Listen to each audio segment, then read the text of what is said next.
How do I know if I'm at risk for developing COPD? Imagine waking up one day and feeling more out of breath than usual, or coughing more than you used to. These signs might seem small at first, but they could point to something more serious.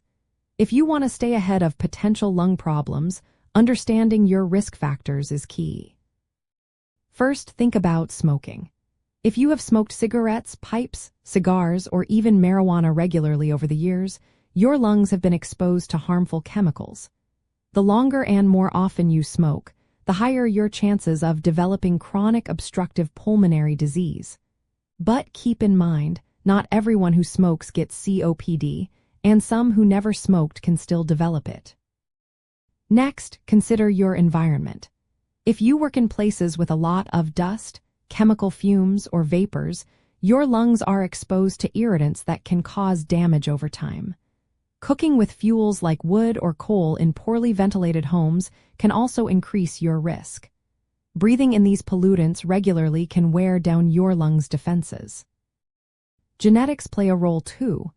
If someone in your family has a rare condition called alpha-1 antitrypsin deficiency, your risk might be higher. This genetic issue reduces the protective proteins in your lungs, making them more vulnerable to damage. Age is another factor. COPD is more common in people over 40 because lung damage tends to accumulate as you get older. If you are in this age group and have other risk factors, it's worth paying attention to your breathing. Having a history of asthma or frequent respiratory infections can also increase your chances. These conditions can cause inflammation and damage that may lead to COPD over time. Gender and certain backgrounds matter too.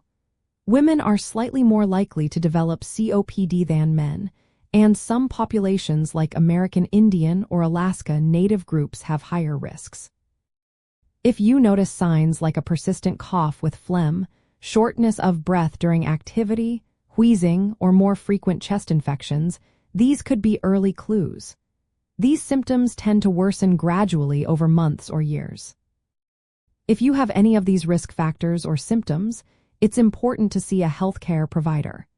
They will likely perform a lung function test called spirometry. This test measures how much air you can exhale forcefully in 1 second, known as FEV1.